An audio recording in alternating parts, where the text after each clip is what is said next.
26 August दैनंदिन ज्ञानेश्वरी अध्याय 17 श्रद्धादी निरूपण योग. अलंकापुरी पुण्यभूमी पवित्रम ते नांदतो ज्ञानराजा सुपात्र.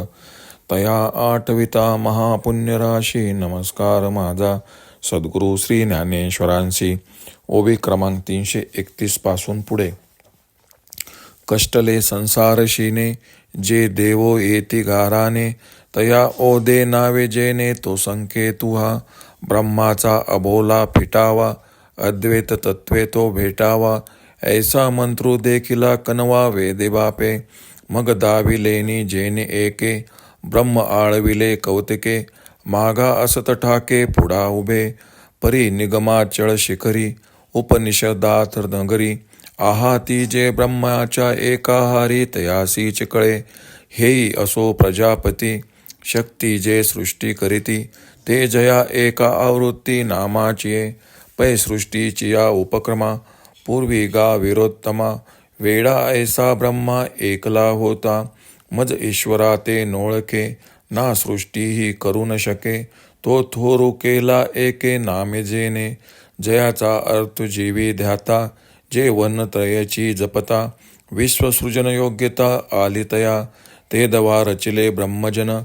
तया वेद दिदले शासन यज्ञा ऐसे वर्तन जीविके केले. पाठीनेनो किती येर सृजिले लोक अपार. जाले ब्रह्मदत्त अग्रहार तिन्ही भुवने.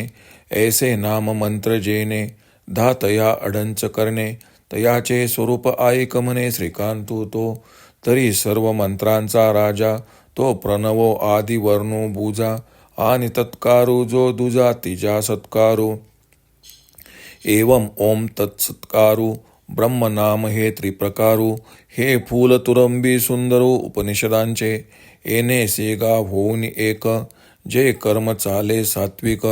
ते कैवल्या ते पायिक घरीचे करी. परे कापुराचे थळीव आणून देईल दैव. लेवो जाणनेची आडव तेत असे बापा. तैसे आदरी जेल सत्कर्म उच्चरी जेल ब्रह्मनाम. परी नेनी जेल जरी वर्म विनियोगाचे. तरी महंताचिया कोडी घरा आलिया ही वोडी.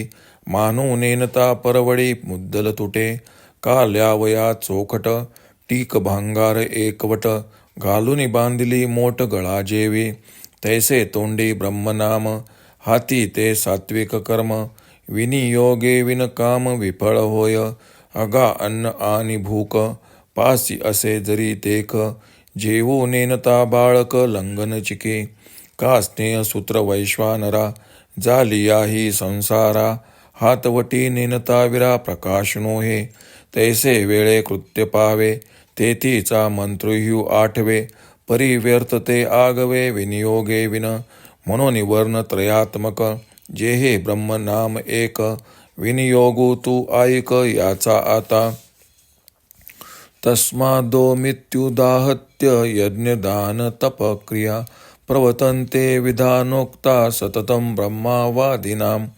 तरी या नामीची अक्षरे तिनी कर्मा आदि मध्य निदानी. प्रयोजावी पैस्थानी ही तिन्ही. हेची एकी हातवटी घेऊन हन किरीटी. आले ब्रह्माविद भेटी ब्रह्माचिये. ब्रह्मेसी होवावया एकी तेन वंचती यज्ञाधिकी. जे चावळले ओळखी शास्त्रांचिया. तो आदि तव ओंकारू ध्यान करीती गोचरू. पाठी आणि ती उच्चारू वाचेही तो. तेने ध्याने प्रगटे प्रणवोच्चारे स्पष्टे. लागती मग वाटे क्रियांचिये. अंधारी अभंगू दिवा आडवी समर्थू ओळावा. तैसा प्रणवो जाणावा कर्मारंभी. उचितो देवो दशे द्रव्ये धर्मे आणि बहुवसे. द्विजधारा अनुताशे यजिती पैते.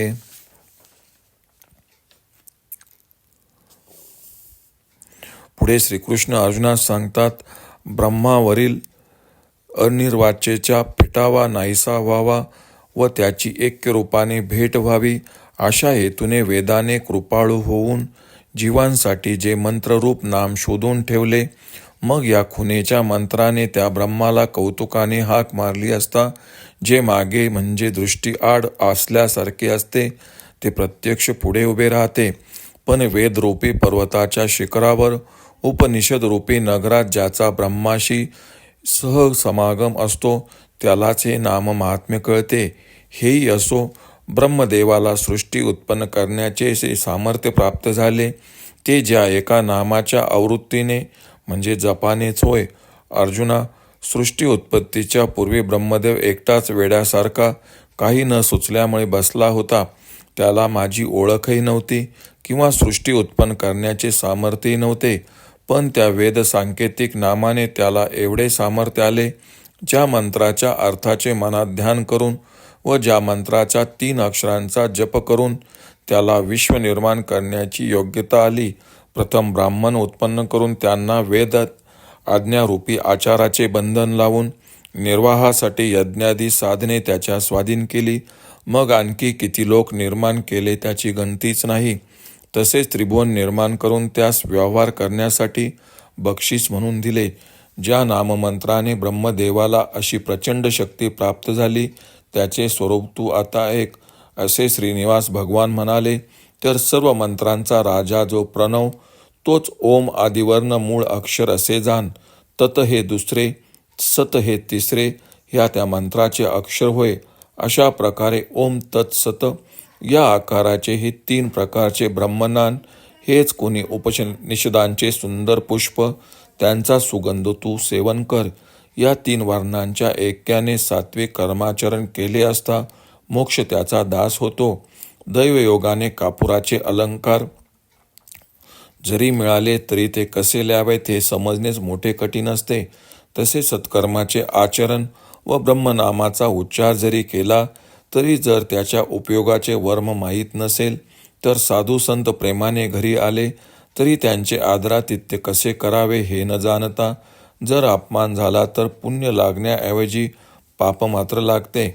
किंवा सोन्याचे उत्तम टीक दागिने एकत्र करून त्यांचे गाठोडे करून जसे गळ्यात बांधावे तसे मुखाने ब्रह्मनामोच्चार, हाताने सात्विक कर्म, पण त्याचा विनियोग मात्र माहीत नाही असे असेल तर ते व्यर्थ.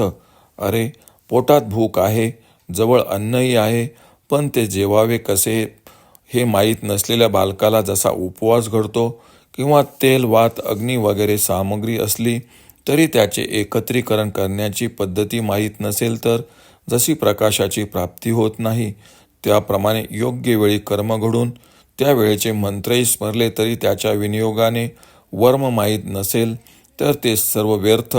म्हणून ह्या परब्रह्माचे जे वर्णन त्रयात्मक एक नाम त्याचा उपयोग कसा करावा हे तू आता ऐक.